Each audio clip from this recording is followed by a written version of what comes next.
چیونٹی کے دل میں بیت اللہ کی زیارت کا شوق پیدا ہوا، لیکن ساتھ ہی اپنے کمزور ہونے کا احساس، راستے کی تکالیف، ہواؤں کا چلنا، زمین کی جنبش، سمندر کی طوفانی موجوں کے تھپیڑے اور نہ جانے کیا کیا تکالیف اس کی نظروں کے سامنے آئی جن سے وہ غمگین ہوگی۔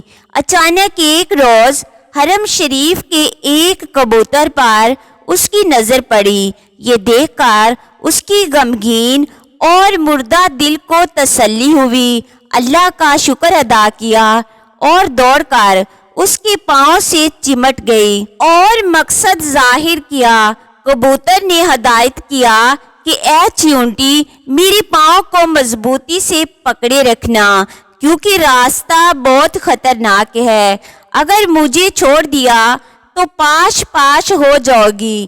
چنانچہ چیونٹی نے اپنے رہبر کو کبوتر کے پاؤں مضبوطی سے پکڑ لیے، اس کی ہدایت پر عمل کرتی رہی اور منزل مقصود پر پہنچ گئی۔ سالک کو بھی چاہیے کہ جس کے ساتھ نسبت ہو جائے اور جسے وہ اپنا راہبر مرشد تسلیم کر لے، پھر اس پر کسی بھی قسم کا اعتراض اور کوئی شک کیے بغیر اس کی پیروی کرتا چلا جائے اور استقامت اختیار کرے، انشاءاللہ وہ بھی ایک دن ضرور اپنی منزل مقصود پر پہنچ جائے گا۔ حضرت داتا گنج بخش رحمت اللہ علیہ اظہار قربانی کے ضمن میں ایک واقعہ بیان کرتے ہوئے فرماتے ہیں کہ ایک مرتبہ میں نے شیخ حمادی سرخسی رحمت اللہ علیہ سے پوچھا کہ آپ کی توبہ کس طرح ہوئی تھی۔ انہوں نے جواب میں ارشاد فرمایا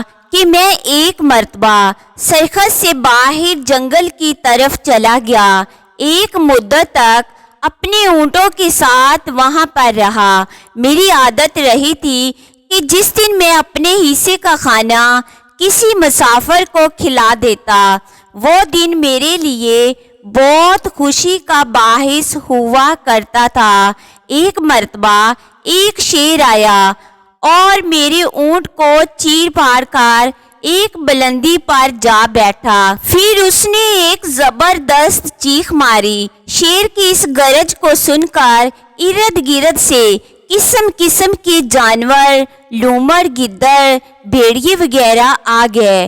ان کے آنے پر شیر بلندی سے نیچے آیا، اس نے اس اونٹ کے ٹکڑے کیے اور پھر بلندی پر جا بیٹھا۔ اب تمام جانور اونٹ کا گوشت مزے سے کھانے میں مشغول ہو گئے۔ جب وہ سب سیر ہو کر چلے گئے تو شیر نیچے اتر آیا تاکہ وہ بھی کچھ کھا لے۔ اسی اثنا میں ایک لنگڑی لومڑی آتی ہوئی دکھائی دی جو کہ اسی طرف کو آ رہی تھی۔ شیر اسے دیکھ کر واپس چلا گیا۔ جب وہ بھی کھا کر چلی گئی تو شیر آ گیا اور اس نے بھی تھوڑا سا گوشت کھایا۔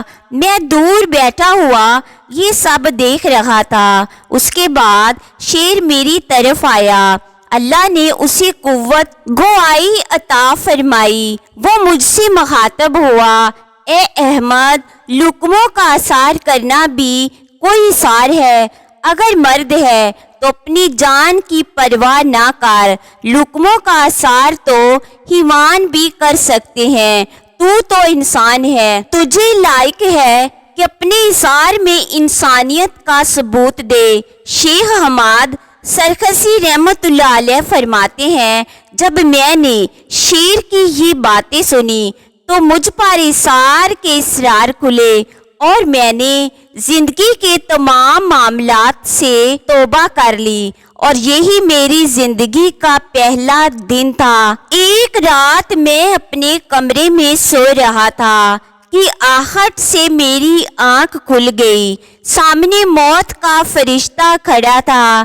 میں نے گھبرا کر پوچھا کہ یہاں کیسے؟ ملک الموت نے کہا، تیری ماں کو لینے آیا ہوں۔ میں ایک دم گھبرا گیا، دل دبرایا، آنکھ نم ہوگی۔ میں نے کہا، ایک سودا کرتے ہیں، مجھے لے جاؤ، میری ماں کی زندگی بخش دو۔ اس پر ملک الموت مسکرایا اور کہا کہ لینے تو تجھے ہی آیا تھا، پر تجھ سے پہلے تیری ماں نے سودا کر لیا ہے۔